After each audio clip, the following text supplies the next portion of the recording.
ঈদের নামাজ পড়িয়া একটা যুবক কবরের কিনারায় হাউমাউ করে কান্না করে। ও যুবক ভাই, তুমি ঈদের নামাজ পড়েছো, এখন আনন্দ বাড়ি বাড়ি যাবে, তুমি কবরের কিনারায় দাঁড়ায় কান্না করো কেন? যুবক কান্না করে বলে, ভাইজান, গত ঈদে আমার বাবা আমার পার্শ্বে যায় নামাজে দাঁড়ায় নামাজ আদায় করেছিলেন। ঈদগাহে যখন বের হলাম, আমার আম্মা আমার মাথায় হাত দিয়া দোয়া করেছেন। আজ আমি যখন ঈদের নামাজে রওয়ানা, আমার বিছানায় তাকায় দেখি আব্বা নাই, আমার আব্বা নাই, আমার আম্মাও নাই। কে আমার মাথায় হাত বুলাইয়া দিবে? আমার যায় নামাজের পার্শ্বে আমার কে নামাজে দাঁড়াবে? আজ আমি বড় ইতিম। আজকে অনেকে আব্বা আম্মা নিয়া কত ঈদের আনন্দ করে, নাস্তা করে, আমার আব্বা নাই, আমার আম্মা নাই, আমি আজ এতিমের মতো একা। আমার মাথায় হাত বুলাইয়া একটু দোয়া করবে, সে আম্মা দুনিয়ায় নাই। আমার বাবা আমার মাথায় ছায়া দিয়া রাখবে, সে বাবাও নাই, আমি বড় এতিম। আমার পাশের মানুষ যখন আব্বু বলে ডাক দেয়, আমার কলিজাটা ফেটে যায়। আমার কপাল বুঝি খারাপ, আমি একবারও আব্বু বলে ডাক দিতে পারি না। আমার পার্শ্বে যখন সন্তান আম্মু বলে ডাক দেয়, আমার কলিজা ভেঙে যায়। আমি কাকে আম্মু বলে ডাকবো? আমার মা নাই। আমি যত কষ্ট করতাম, যেখানে যাইতাম রাতের গভীর হয়ে গেলি মা বাবায় টেলিফোন করতেন, ও বাবা এখনো কেন ঘুমাও না, খানা খাইছো নি, শরীরের হালাতটা কেমন, বারবার টেলিফোন করতে। আজ আমার মা নাই, বাবাও নাই, টেলিফোনে রাত 12টায় কেউ খবরও নেয় না। না খাইয়া থাকলেও কেউ জিজ্ঞাসা করে না, ঘুমাইলাম কিনা কেউ খবর নেয় না। ও আল্লাহর বান্দারা, এখানে যারা আছেন এতিম,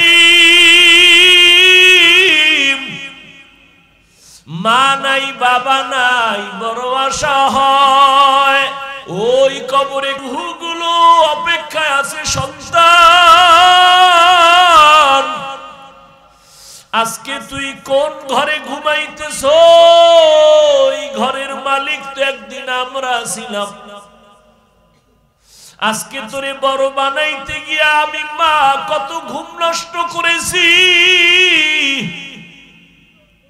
না খাইয়া বাবা তোমারে আমারে খানা খাওয়াইতে এত কষ্ট করে বড় বানাইছেন, ওই মা বাবাকে ভুলিয়া তুমি কেমনে ঘুমাও রে বাবা? ওই মা বাবার জন্য তৈরি হও, কবরে সওয়াব পৌঁছানোর কি ব্যবস্থা করো। হাজারো কঠিন খারাপ পরিবেশেও যদি থাকো, আর আল্লাহর দেয়া দুইটা জিনিস যদি ধরে রাখতে পারো, জিন্দেগিতেও তোমার সম্মান কখনো নষ্ট হবে না। এক হলো আল্লাহর দেওয়া কিতাব, দ্বিতীয় হলো আল্লাহর দেওয়া নির্দিষ্ট করা আল্লাহর প্রিয় ব্যক্তি। আল্লাহর প্রিয় ব্যক্তিদের মধ্যে প্রথম সারিতে আম্বিয়ায়ে কেরাম, নবী রাসূলগণ। আর এই সব নবী রাসূলদের মধ্যে শ্রেষ্ঠ হলেন আমার নবী রাহমাতুল লিল।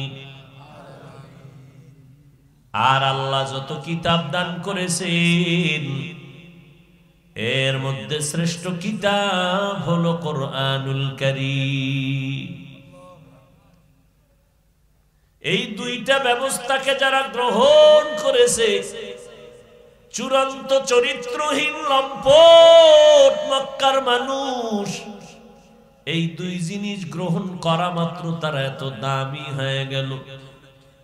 আল্লাহ ঘোষণা দিলেন, ও নবী জানায়া দেন, আমার কোরআন আর আপনি নবীরে যারা কলিজা বানাইয়া চরিত্র সুন্দর করলো, এদেরকে দুনিয়াতেই সুসংবাদ দিলাম এরা জান্নাতি।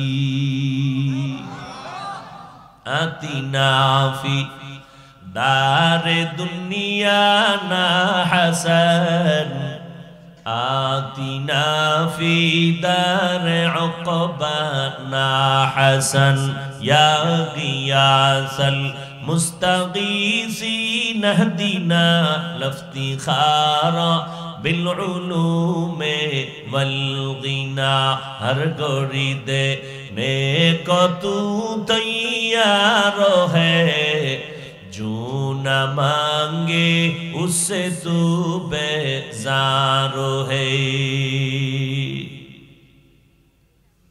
চরিত্রহীন মানুষগুলো ভালো হয়ে গেল, দুই জিনিস ব্যবস্থা আল্লাহ দিবেন, গ্রহণ করেছেন। কোরআন শ্রেষ্ঠ কিতাব, রহমতের নবী শ্রেষ্ঠ ব্যক্তি। ১৫০০ বছর আগে নবী বিদায় বেলা উম্মতের বলে গেলেন, এই উম্মত, চ্যালেঞ্জ করে দুটো জিনিস আমি রেখে গেলাম। আমি নবী বিদায় নিয়ে গেলাম, তোমাদের মাঝে দুটো জিনিস আমি রেখে গেলাম, আকড়াইয়া ধরো। যদি ধরে রাখতে পারো, আমি নবী চ্যালেঞ্জ দিলাম, সম্মান কমবে না। قال النبي صلى الله عليه وآله وسلم تركت فيكم أمرين لن تضلوا ما تمسكتم بهما كتاب الله وسنة رسولي। এক নাম্বার কোরআন, দুই নাম্বার আমি রহমতের নবীর সুন্নতের আকড়াইয়া ধরো। নবীর চ্যালেঞ্জ দেওয়া, এই দুইটা জিনিস ১৫০০ বছর পর আজও যারা আমরা ধরে রাখছি, আল্লাহর কসম এই দুনিয়ায় ইহুদি বৌদ্ধ বিধর্মী সব মুসলমান ইসলামের বড় দুশমন। এর সাথে আবার কিছু ইসলামের ব্যানারওয়ালা মুনাফিকেরাও বেঈমানের সাথে তাল মিলায়, স্বার্থ উদ্ধার হবে তারপর দ্বীনের বিরোধিতা করে। এর মাঝেও আজও এই দুই জিনিস যাদের কাছে আছে, এদের মতো সম্মানে দুনিয়াতে এখনো কেউ নাই। এই যুবক, ও জেনারেল লাইনের শিক্ষিত বাবারা, সন্তানের আব্বা আম্মা যারা আছেন, সার্টিফিকেট না হইলে ছেলে খাবে কি? হাফিজুর রহমান না খায় মরে। এই পণ্ডিতেরা, একজন লোক দাঁড়ায় বলো, করোনায় করোনায় করোনায় গোটা দুনিয়া বন্ধ। বন্ধ ছিল না? স্কুল বন্ধ, কলেজ বন্ধ, ভার্সিটি বন্ধ, ব্যবসা বন্ধ, চাকরি বন্ধ, ট্রেন বন্ধ, বাস বন্ধ, ফ্যাক্টরি বন্ধ, মিল কারখানা বন্ধ। মানুষ পাগলের মতো হয়েছে। একজন জ্ঞানী দাঁড়াইয়া বলো, ওই করোনার সময় কোন হুজুর না খাইয়া ভিক্ষা করেছে? করছে? সার্টিফিকেট না থাকলে খাইবে কি? তোমার প্রশ্নের এই বাহাদুরি কই গেল? সার্টিফিকেট না হইলে সম্মান থাকবে না। কই আমগো তো সার্টিফিকেট নাই। প্রধানমন্ত্রী দিছিলেন কওমিয়া লাগো স্বীকৃতি, সেটাও তো ওই পরিমাণ কার্যকর হয় নাই। আর যেই পরিমাণ হিংস্র আক্রমণ শুরু হয়েছে এটার উপরে, আমগো মুসলমান জাতি ভাইরা, কিছু হুজুরেরা জ্বললে পুরে ছাই। কই আমগো সার্টিফিকেট নাই, না খাইয়া তো কোনো হুজুর করোনায় মরল না। করোনার লাশ পড়ে আছে, কেউ কাছে যায় না, সন্তান যায় না, হসপিটালে যায় না। শত শত করোনার লাশ। ইতিহাস ভুলে যাইও না রে বাঙালি, ভালো করে বুঝো। শত শত করোনার লাশ। আমার দেশের টুপিওয়ালা উলামায়ে কেরাম, আমার প্রশাসনের, আমার পুলিশ ভাইরা কাঁধের মধ্যে নিয়ে গোসল করাইলেন, কাফন পরাইলেন, জানাজা পরাইলেন, দাফন করাইলেন হুজুরের আলেমরা। শত শত লাশ, একজন হুজুরেও করোনায় মরে নাই। বুঝেননি? কিচ্ছু বুঝেন না। ছাগলের একজনে কান ধরে কয়, এটা এরম। এটা এরকম, এটা এরকম। 10 মিনিট এরকম ঘুরে টুরে সাইরে দিছে, কানে লাড়া দিয়ে কয় না এটি সব বাল। বুঝেননি? আমরা যত বুঝাই, প্যান্ডেল থেকে বাইরে হইলে বিড়িটা দে।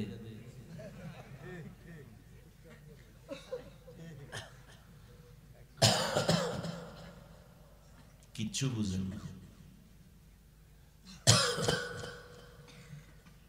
আপনাকে বোঝার অপেক্ষায় আমরা নাই। আমরা আল্লাহর উপরে ভরসা করে আছি। যুগে যুগে যুগে যুগে যুগে যুগে যুগে যুগে এই টুপি, এই দাড়ি, এই নামাজ, এই রোজা, এই কোরআন, এই তেলাওয়াতের কারণে শত শত নয় হাজার হাজার হাজার হাজার লক্ষ লক্ষ মুসলমান আলেম ওলামা ফাঁসির মঞ্চে জুলুম করে ঢুকাইছে, মারছে, গাছের সাথে লাট ঝুলাইছে, মাদ্রাসায় আগুন দিছে, কোরআন শরীফ জ্বালায় দিছে। আজও পর্যন্ত পারছে বন্ধ করতে? পারবে? এই মানুষ কমাও, মানুষ কমাও। কেন? বেশি হলে থাকবে কই, খাবে কি? তো কেমনে কমাই? বড়ি খাও, বড়ি। এই জেনারেল লাইনের বুদ্ধিমানেরা কথা কইবেন, আমগো হুজুর গো তো কোনো বুদ্ধি নেই, আপনারা মনে করেন আমরা বোকা। আচ্ছা, আপনারা বুদ্ধিমান যারা ট্যাবলেট খাইছেন 5 বছর আগের তুলনায় বাংলাদেশে কি পরিমাণ মানুষ কমছে? কথা নেই, কমে নাই তো। ট্যাবলেট কই? কি খাইলেন এত বছর?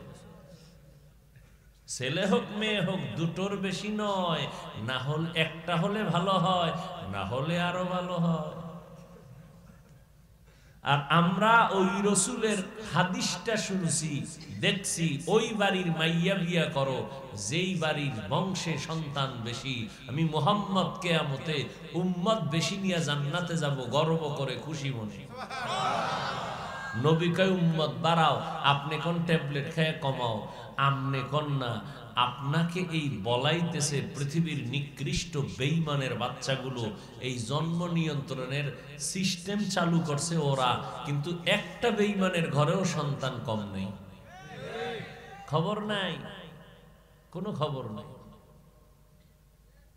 রবীন্দ্রনাথ ঠাকুরের কয় ফোলা মাইয়া ইতিহাস এই গুগলে সার্চ দিছে, এই জ্ঞানী যুবকেরা সার্চ আজকে যাইয়া যতটি বেঈমান আছে সবগুলো বিধর্মী, প্রত্যেকটার ঘরে সন্তান বেশি। তারা ট্যাবলেট খায় না, খোদার কসম একটাও খায় না। ওরা এই বাইর করছে মুসলমানের খাওয়াই উদ্দেশ্য মুসলমান কমাবে। ওগো টার্গেট হলো মুসলমানের সংখ্যা কমাবে।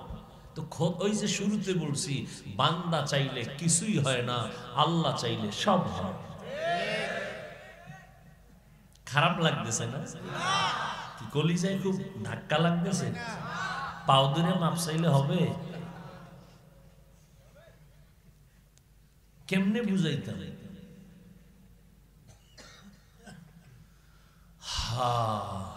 নবীজি যার কোনো গুণা নেই, একটা মশা মাছি পড়ে না। একটু চিন্তা করেন কথাগুলো, আমি বলতেছি আধা সেকেন্ডে, কিন্তু ভাইবেন যেটা কেমন কথা, কেমন ব্যক্তি।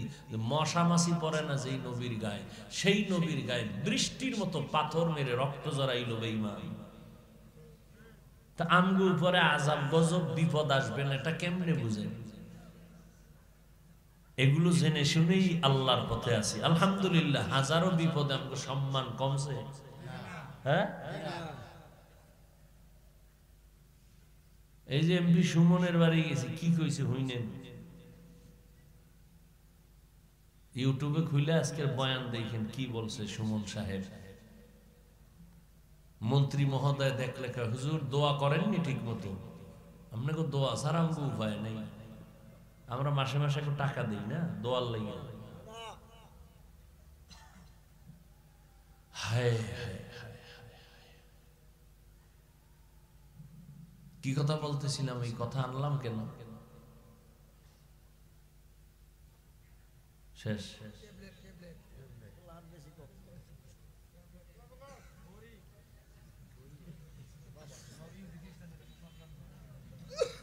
আল্লাহ পাক রব্বুল আলামিন রহমতের নবীকে এমন একটা জায়গায় পাঠাইলেন যেই পরিবেশটা চূড়ান্ত খারাপ, এরা আলোকিত হয়ে গেল রসুলের। মাত্র ব্যবধান কি 13 বছর, মক্কার মানুষের পরিবর্তনের ব্যবধান কত টাইম, কত? মাত্র 13 বছর। দেখেন তো, একটু খেয়াল করেন, এই 13 বছরে মক্কার মানুষ স্বর্ণের মানুষ হয়ে গেছে। নবী কি মেডিসিন ব্যবহার করলেন খেয়াল করেন। নবী একটা বেতের বাড়ি ব্যবহার করেন নাই। নবীর জীবনে কোনোদিন ভুলেও একটা গালি দেন নাই কাউকে, কোনোদিন। নবী জীবনে একটা মিথ্যা কথা বলেন নাই। হাজারো গালি আসছে সামনে, নবী একটা গালির জবাবও দেন নাই। আরো আশ্চর্য কথা, নবীজি চক্ষু মোবারক দিয়া কোনোদিন গরম চোখে কারো দিকে তাকান নাই।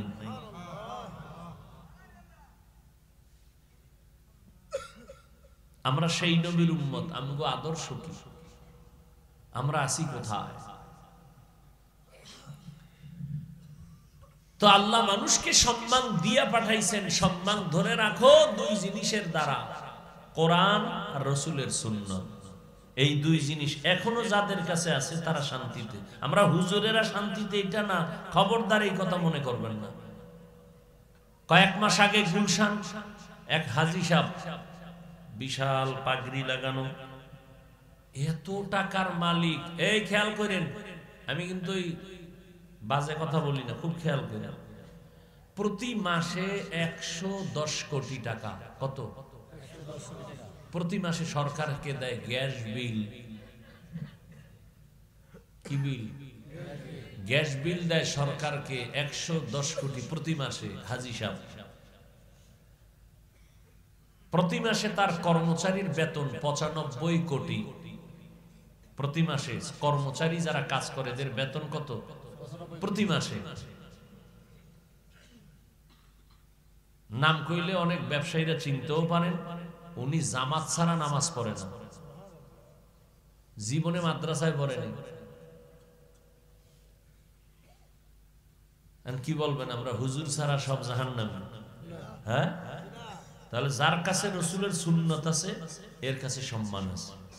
আপনি ডাক্তার হন, এর ডাক্তার আছে না, বহু ডাক্তার, মাথার তাজ, বিষয় কি? রাসূলের আদর্শ আছে। রোগী সিরিয়ালে গায়ে আজান হয়ে গেছে, বন্ধ, নামাজ হবে পরে, রোগীর সিরিয়াল, বসো। আপনি পারেন না কেন?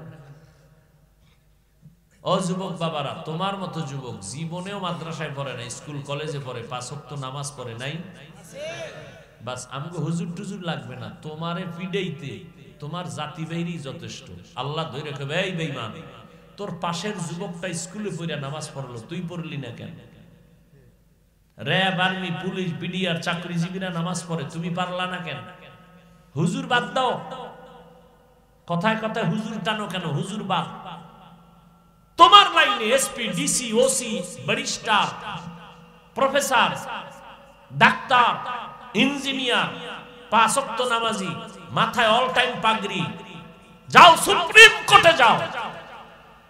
সুপ্রিম কোর্টের বিচারপতি, লম্বা জামা পরা, 5 ওয়াক্ত নামাজি, এই দাড়ি। উকিল কোর্টে উঠে জেরা করতেছে মামলা নিয়ে, 5 ওয়াক্ত নামাজ, আজান হয়ে গেছে, নামাজে দৌড়। আমাকে হুজুর লাগবে না আপনাকে সাইজ করতে, মাওলায় সাইজ কেমনে করবে? আমাকে হুজুর লাগবে না। আর আমি এখানে যে আপনাদের বয়ান করতেছি, আমি একবারও বলবো না যে আপনারা হুজুর হয়ে যান, আমি একবারও বলবো না। আমি বলবো যে স্কুলে আসো থাকো, কলেজে পড়ো পড়ো, সারবানা ওই নাই। হুজুর হওয়ার দরকার নেই, এত বেশি হুজুর আমাকে আর বেশি হুজুর লাগবে না, বহু বেশি হুজুর হয়ে গেছে এখন। এত হুজুর ভণ্ড, আহলে হক হুজুর খুঁজা বের করা বড় কঠিন হয়ে গেছে। এখন আমাদের দেশে বেশি দরকার doctor, engineer, SP, DC, OC, এই বেশি দরকার। বেশি মানে কি, আদর্শওয়ালা দরকার।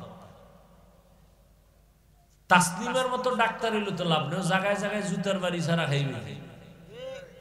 ওই ডাক্তার চাই না, আদর্শ ডাক্তার চাই, আদর্শবান ইঞ্জিনিয়ার চাই, আদর্শবান প্রফেসর চাই, আদর্শবান ডিসিএসপি চাই। 5 বেলার নামাজ পড়বে, ওসি সাহেবের মানুষের কলিজা দিয়া মোহাম্মতের দোয়া নিবে, নামাজ পড়বে, এগুলো চাই। তাহলে আমাকে হুজুর গার এত ওয়াজ লাগবে না, আর ওয়াজের জন্য অনুমতি আনতে জুতা ক্ষয় করা লাগবে না। আল্লাহ সবাইকে বুঝার তৌফিক দান করেন। রমজানুল মুবারক আল্লাহর কাছে প্রিয় হওয়ার এক বড় মাধ্যম হলো রমজানের এই রোজা। আল্লাহ প্রথম দেখেন আল্লাহ কত মায়া করেন আমাদের। দুনিয়াতে কোনো মালিক পাবেন না কর্মচারীরে বন্ধু বলে, কাজের লোকের কোনো মালিক বলে এটা আমার বন্ধু। পৃথিবীতে আছে। আল্লাহ কেমন দয়াময়।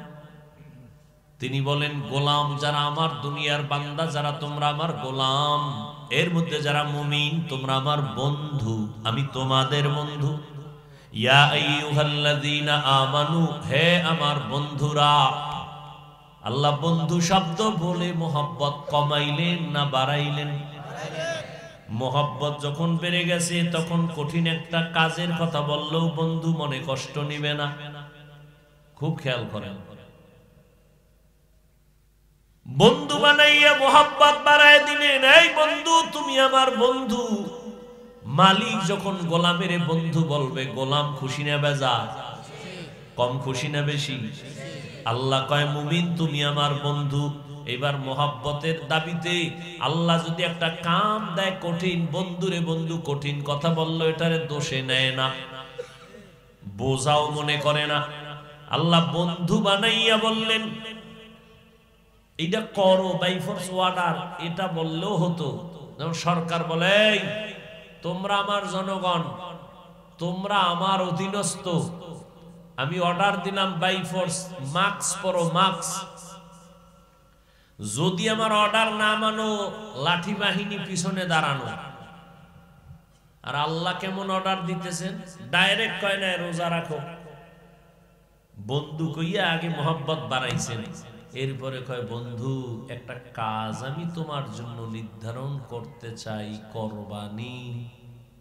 তো বন্ধু কয় কি কাজ দিবে? এটা কঠিন না সহজ? আল্লাহ কয় ভয় পাইও না, কামা কুতিবা আলাল্লাযীনা মিন ক্বাবলিকুম, এটা এমন একটা কাজ এটা পূর্বের মানুষেরাও করছে। ও আমার 14 গোষ্ঠী যদি করতে পারে তো এটা কঠিন না, তো আমিও করব। তুমি যদি করো এটা এমনে এমনে না, কঠিন এক পুরস্কার তোমাকে দেব।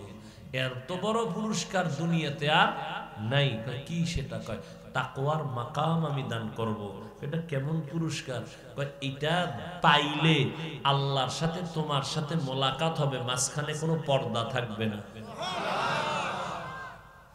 हर के दारद खौफे हक दर दिल मदम जन्नतुल मअवा देहत उरा मकाम जुज़बा हक ची जे मखा अज इंसु जा फजले उआ मस्ते दर जुमला जहां।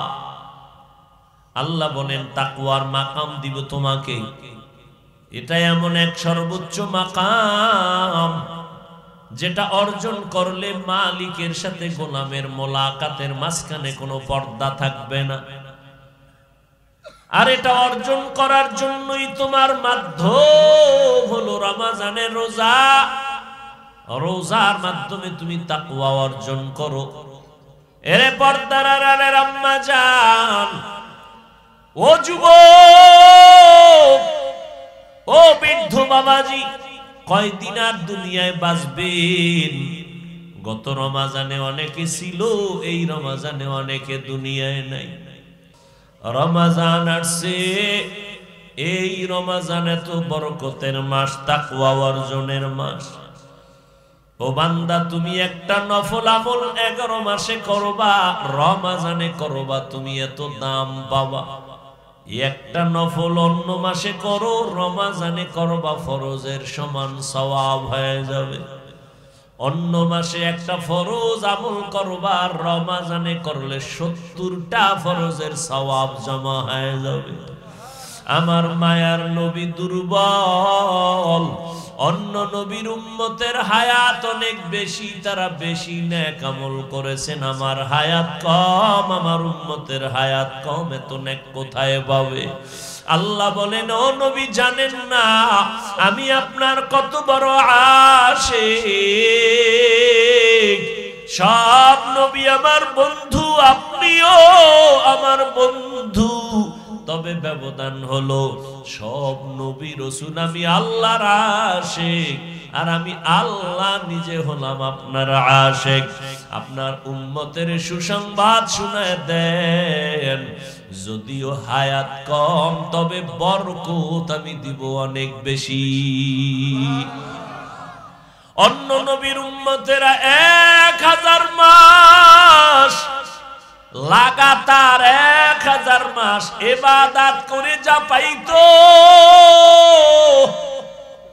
আমি আপনার মোহব্বতে আপনার উম্মতের 1000 মাসের সওয়াব আমি এক রাতের ইবাদতে দিয়ে দিব। আতিনা ফি দারে দুনিয়া না হাসান, আতিনা ফি দারে উকবানা হাসান, ইয়া গিয়াসাল মুস্তাগীসিন ইহদিনা লিফতিখারা বিল উলুমে ওয়াল গিনা। हर गोरी देने को तू तैयार है, जो न मांगे उससे तू बेजार है। 1000 মাস ইবাদতের সওয়াব মুহাম্মদের উম্মতেরা কয় দিনে পাবে বলেন না কেন? ওই দিন বা রাতের নাম জানেননি? বলেন বলেন। ইন্না আনজালনাহু ফি লাইলাতিল কদর ওয়া মা আদরাকা মা লাইলাতুল কদর, লাইলাতুল কদরি খায়রুম মিন আলফি শাহর। 1000 মাসের সমান না, আরো বেশি দিলেন। আল্লাহর সেই পবিত্র কালাম মহাগ্রন্থ আল কুরআন, কি মহিমা এ মাসেই হয়েছে তার আগমন। আল্লাহর সেই পবিত্র কালাম মহাগ্রন্থ আল কুরআন, কি মহিমা এ মাসেই হয়েছে তার আগমন। এক নেকে শতুর রহমান,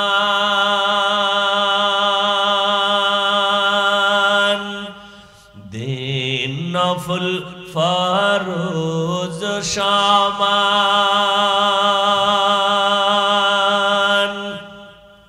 রহমত বরকত নাজাতের মাস, জালাও আমলের বাতি। ভুলবো না ভুলা যায় নাকি মাহে রমজানের স্মৃতি, ভুলবো না ভুলা যায় নাকি মাহে রমজানের স্মৃতি। এ মাসের কত ফজিলত জানো কি মুসলিম জাতি,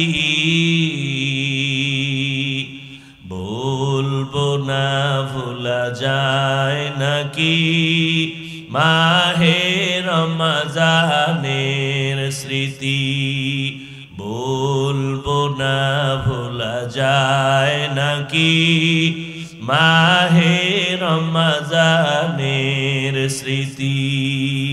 কত কষ্ট করেছিলেন ইয়াতীম নবী এ রমজানে, ইবাদতে রাত কাটিয়ে দিতেন, কি হবে উম্মত বিনে। কত কষ্ট করেছিলেন ইয়াতীম নবী এ রমজানে, ইবাদতে রাত কাটিয়ে দিতেন, কি হবে উম্মত বিনে। আমরা তো সেই নবীর উম্মত,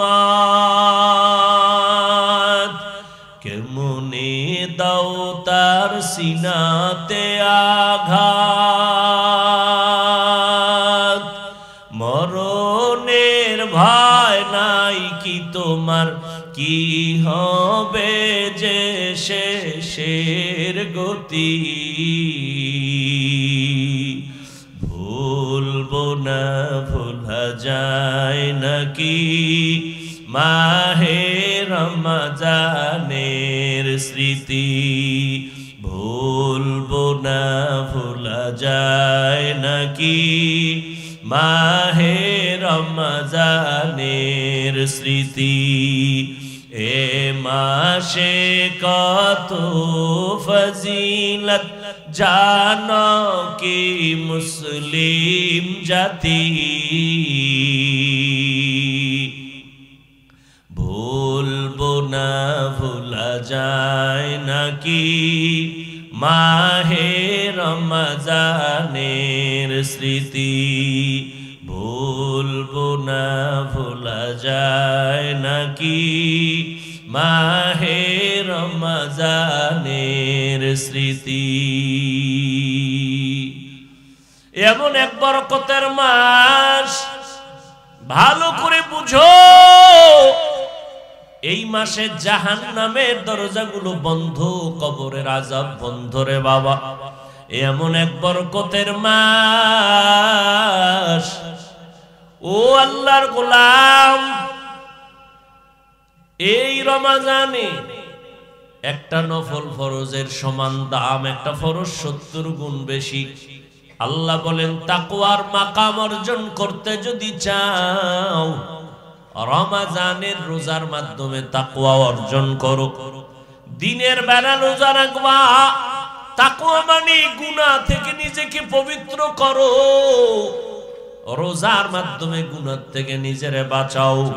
হাতের গুনাহ থেকে হাত বাঁচাও, চোখের গুনাহ, জবানের গুনাহ, কানের গুনাহ, অন্তরের গুনাহ, এর থেকে নিজেকে পবিত্র বানায় দাও।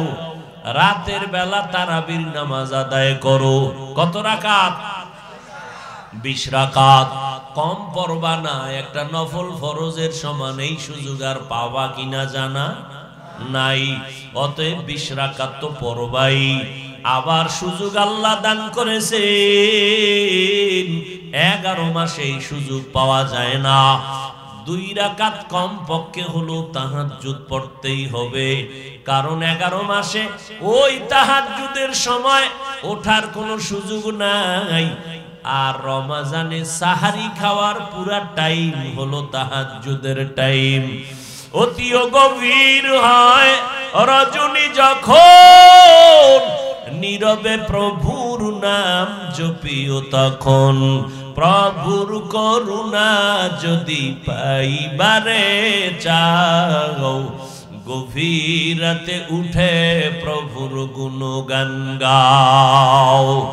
আমার আল্লাহ প্রথম আসমানে হাজির, আল্লাহর কাছে চোখের পানি ছেড়ে তাহাজ্জুদের মুসাল্লায় দাঁড়াইও।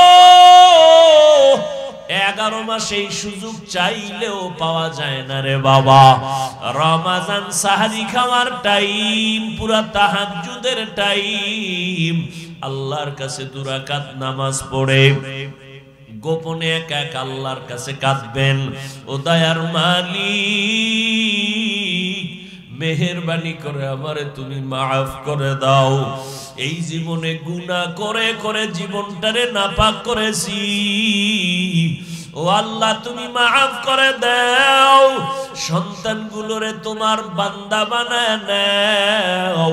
আমার ব্যবসায় সমস্যা সমাধান করে দাও, চাকরির সমস্যা সমাধান করে দাও, বিবাহের সমস্যার সমাধান করে দাও। আয় আল্লাহ, আমার সন্তান পরে মনে থাকে না, তুমি ওর জেহেন খুলে দাও। বাবা হইয়া আল্লাহর কাছে চোখের পানি ছাড়বেন আর বলবেন, ইফতারির সময়, দোয়া কবুলের সময় ইফতারি সামনে নিয়ে আল্লাহর কাছে দোয়া করবেন, ও দয়ার মালিক, একটা রোজাও ভাঙবো না। তুমি রোজার বরকতে আমাকে সুস্থ রাখিও মাওলা। একটা রোজা হুঁশ থাকতে ভাঙবো না। মরণ তো আমার একদিন হবেই। সুস্থ হয়ে মরি তাও মরতে হবে, অসুস্থ অবস্থায় মরি তাও মরতে হবে। অতএব হায়াতের মালিক কে? মৃত্যু দেওয়ার মালিক কে? আমার আল্লাহ যদি আমারে সুস্থ অবস্থায় নেন, করার কিছু থাকবে না। কত মানুষ সুস্থ, কোনো রোগ নাই, হঠাৎ বলে আমার বুকে ব্যথা, হঠাৎ জায়গায় চলে যায়। সবাই বলে হঠাৎ মরলো কেন? বলে স্ট্রোক করে মারা গেল। তো আমি সুস্থ অবস্থায় যদি মরি আল্লাহ চাইলে নিয়ে যাবেন, অসুস্থ অবস্থায় যদি আল্লাহ চায় নিয়ে যাবেন। ওই করোনায় কত মানুষ গেল, আবার অনেকের করোনা হইছে কিন্তু মরে নাই। কথা বলেন না কেন? আল্লাহ বাঁচায় রাখছেন। অতএব রোজার কারণে আমার রোগ বাড়বে, মরে যাব না, না। আল্লাহ রোজার এত পুরস্কার দিয়েছেন, এত দামি পুরস্কার আর কোন আমলের বেলায় দেন নাই। অতএব আমার মাওলা যেহেতু চাইতেছেন আমি রোজা রাখি, আমাকে বন্ধু বলে আল্লাহ সম্বোধন করেছেন। রোজার মাধ্যমে তাকওয়ার মাকাম দান করবেন। অতএব আমি এই বরকত ছাড়ব না। আগামী রমাজান পাবো কিনা জানা নাই, গ্যারান্টি নাই। অতএব আল্লাহর কাছে তওবা করে নেন। ও যুবক, মা বাবাকে বললাম, ও পর্দার আড়ালের আম্মা জানেরা, ও বাবাজিরা, একটা রোজাও নিজেও ভাঙবেন না, সন্তানকেও রাখানোর চেষ্টা করেন। 6 বছর থেকে রোজার অভ্যাস ছাড়ি না রে বাবা। আর আপনার সন্তান 25 বছর একটা রোজাও রাখে না, আল্লাহর কাছে কি জবাব দিবেন? এখন থেকে রোজার অভ্যাস তৈরি করে নেন। রোজা রাখলে শরীর সুন্দর থাকবে, কলবের পাওয়ার বাড়বে, অঙ্গ প্রত্যঙ্গগুলো তাজা থাকবে। সারা দিনই তো খাবেন, সারা রাত খাবেন। 11 মাসই তো জনমের মতো খাইলেন, একটা মাস একটু কন্ট্রোল করবেন। সুবহ সাদিক থেকে সূর্যাস্ত পর্যন্ত পানাহার থেকে ফিরে থাকবেন। এরে আল্লাহর গোলাম, এর দ্বারা দুনিয়ায় আপনি লাভবান হবেন, আল্লাহর কাছেও দাম হবে, মানুষের কাছেও সম্মান বেড়ে যাবে। ও পর্দার আড়ালের আম্মা জান, ও যুবক বাবারা, আজকে তোমরা কি মনে করো জানি না, আমি যে এত বুঝাই, স্কুলে পড়ো, কলেজে পড়ো, চাকরি করো, বাধা নাই রে বাবা।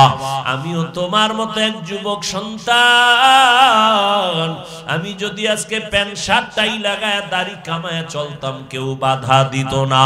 এই টুপির কারণে, দাড়ির কারণে কত গালি শুনলাম, কত বাজে কথা শুনতেছি, এরপরও সারি না। এরে আল্লাহর গোলাম, এই টুপি দাড়ির কারণে কত আলেমরা জেলখানায়, কত আলেম ফাঁসির মঞ্চে চলে গেল। এরপরও এগুলো জানি শুনি, তারপরও সারি না কেন? একমাত্র কারণ আল্লাহর কোরআন সত্য, নবীর কথা সত্য, একটা মিথ্যা নাই। এক জাররা পরিমাণ গুনাহ নিয়ে কবরে গেলে 2 পার্শ্বের মাটির চাপ। এরে আল্লাহর বান্দারা, আল্লাহর কোরআনে একটা ভুল কেউ বের করতে পারে নাই। ওই কোরআন সত্য, গুনাহ নিয়ে কবরে গেলে আযাব হবে সত্য। আমার নবী এই রমজানে কি আমল করেছেন একটু ভাবো। নবীর কোনো গুনাহ নাই, তারপরও সারা রাত নামাজে কাটাইতেন, কান্না করতেন। আবু বকরের মতো সাহাবী, ওমরে ফারুকের মতো সাহাবী, ওসমান রাদিয়াল্লাহু আনহুর মতো সাহাবী, হযরত আলী সহ সব সাহাবায়ে কেরাম এত ইলম, এত আমল, এত তাকওয়া, এরপরেও রমজানে কি আমল করছেন? আজীবন কান্না করেছেন। তাদের তুলনায় আপনার আমার তো কোনো আমলই নাই। কি পরিমাণ কান্না করা দরকার! আল্লাহর কাছে তওবা করেন। চোখে যদি কান্না না আসে, পানি না আসে, মনে করিয়েন আল্লাহ গুনার কারণে বেজার। এখন থেকে চেষ্টা করেন, তওবা করেন। মা বাবা থাকলে দোয়া নিবেন, মা বাবার দোয়া ছাড়া আগানো যাবে না।